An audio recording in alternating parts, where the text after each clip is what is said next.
सर्व मंगल्य मंगल्ये शिवे सर्वार्थ साधिके शरण्ये त्र्यंबके गौरी नारायणी नमोस्तुते।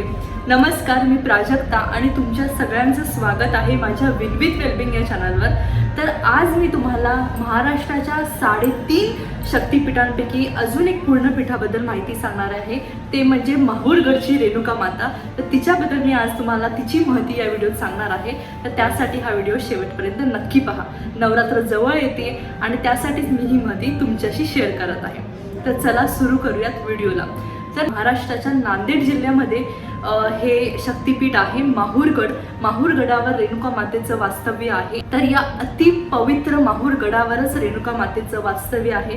त्याचबरोबर आपल्या सर्वांना हेही माहिती आहे की दत्तगुरूंचं जन्मस्थान म्हणून माहूरगडाची ख्याती आहे। तर त्याबद्दल आपण आता जाणून घेऊयात। ते जवळपास 1200 ते 1500 अशा पायऱ्या चढून तुम्हाला या देवीच्या दर्शनासाठी जावं लागतं। देवी ती मुख स्वरूपातच आहे, मुख स्वरूपातच ही विराजमान आहे। त्याची ही कथा आहे, ती सुद्धा मी तुम्हाला सांगणारच आहे। तर त्याची कथा मी तुमच्याशी शेअर करते। सर्वप्रथम मला हे सांगायचं आहे की रेणुका मातेला विदर्भाची आई असं म्हणून सुद्धा ओळखलं जातं।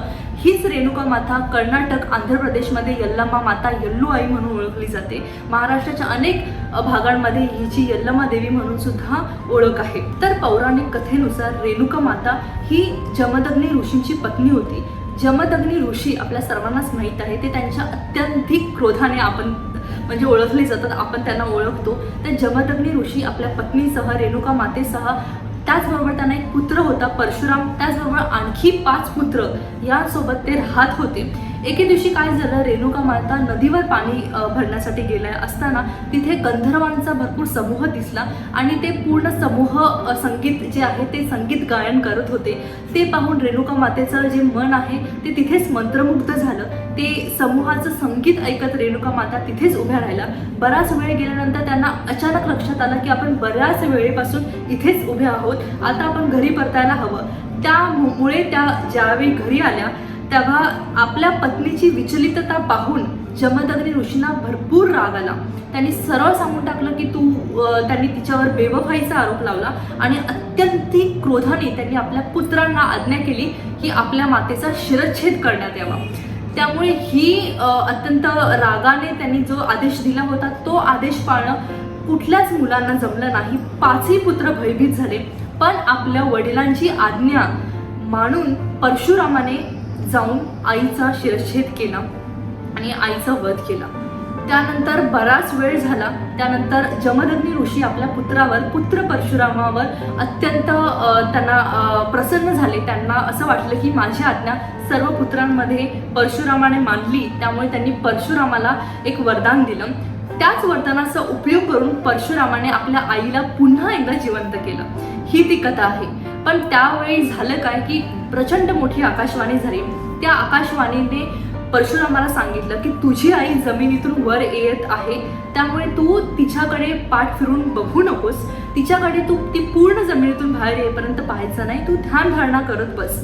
पण आई जशी जमिनीतून वरती येत होती तर भरपूर आवाज येत होता, भरपूर जमीन कडाडण्याचा आवाज येत होता आणि आपल्या आईच्या शोकाने व्याकुळ झालेला परशुराम, त्याची उत्सुकता खूप शिगेला पोहोचली होती। त्याने पटकन मागे वळून पाहिलं आणि तोपर्यंत जमिनीतून फक्त रेणुका मातेचं मुखच वरती आलेलं होतं। त्यामुळे आजही माहूरगडावर रेणुका मातेची जी मूर्ती आहे ती मुख स्वरूपातच आहे, मुख स्वरूपातच आपल्याला ती पाहायला मिळते। तर ही गोष्ट आहे रेणुका मातेची महती सांगणारी ही कथा आहे। तर रेणुका मातेचं जे स्थान आहे ते अत्यंत जागृत असं स्थान आहे। 3.5 पीठापैकी पूर्ण पीठ आहे हे। तर तिथे असंही सांगण्यात येतं की रेणुका मातेच्या मूर्तीपासून आजही तिथे सिंदूर, कुंकू जो आहे तो वाहत येतो। त्याच प्रकारे मध्येच मंदिराच्या ज्या घंटा असतात, घंटानाद होतो आणि ज्या वेळेला असं होतं त्यावेळेला नक्कीच तो एक शुभ संकेत असतो।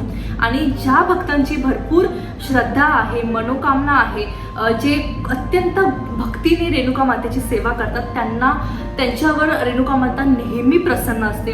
तीच कर्नाटकामध्ये यल्लम्मा आई, यल्लू देवी म्हणून आहे। अत्यंत जागृत असं ते सुद्धा स्थळ आहे, सौंदत्तीला ते आहे। त्यामुळे तीच रेणुका माता, तिचं वेगवेगळं स्वरूप आहे असं आपण नक्की म्हणू शकतो। तर 3.5 पीठापैकी सर्व पीठांमध्ये माझं दर्शन झालेलं आहे। पण रेणुका मातेच्या हे जे माहूरगड आहे तिथे जाण्याचा योग मला अजूनही आला नाही। तर माझी बरीच इच्छा आहे, माझ्याबरोबरच तुम्ही माझे जे प्रेक्षक आहात, जो हा व्हिडिओ बघताय, ज्यांनी कुणी रेणुका मातेचं दर्शन घेतलं नसेल, आपल्या सगळ्यांनाच लवकरात लवकर देवीचं दर्शन घेण्याचा योग यावा अशी मी रेणुका मातेकडे प्रार्थना करते आणि आपल्या सगळ्यांनाच तो योग नक्कीच येईल. तर ही होती रेणुका मातेची कहाणी. या व्यतिरिक्त तुम्हाला अजून काही माहिती असेल तर मला नक्की कमेंट सेक्शनमध्ये कळवा. जर तुम्हाला माझा हा व्हिडिओ आवडला असेल तर एक लाईक अवश्य द्या. त्याचबरोबर माझ्या चॅनलवर नवीन असाल तर माझं चॅनल नक्की सबस्क्राईब करा, कारण मी या चॅनलवर वेगवेगळे असे व्हिडिओ घेऊन येत असते. या कथेचं तात्पर्य सुद्धा मी तुम्हाला सांगते. या कथेतून, रेणुका मातेच्या कथेतून रेणुका मातेला आठवलं की आपल्याला आठवतो तो तिचा पुत्र परशुराम. आईवर सुद्धा त्याचं तितकंच प्रेम, वडिलांवर सुद्धा त्याची तितकीच भक्ती. वडिलांचा शब्द खाली न पडू देता त्याने वडिलांच्या आज्ञेचं पालन केलं, पण वडिलांकडूनच मिळालेल्या वरदानाकडून त्याने पुन्हा आपल्या आईला पुनर्जन्म मिळवून दिला. तर हीच ती कथा आहे. आईचे प्राण त्याने पुन्हा मिळवले. तर ह्याच्यातून पुत्रप्रेमाची, पुत्र आणि मातेच्या प्रेमाची छान अशी गोष्ट आपल्याला कळून येते. तर ही होती आजची कथा. तर अशाच व्हिडिओसाठी माझ्या चॅनलवर असेच बनून राहा. Stay tune. तोपर्यंत काळजी घ्या. भेटत राहू नवनवीन व्हिडिओमधून. आई रेणुका मातेचा उदो उदो, आई अल्लामा मातेचा उदो उदो.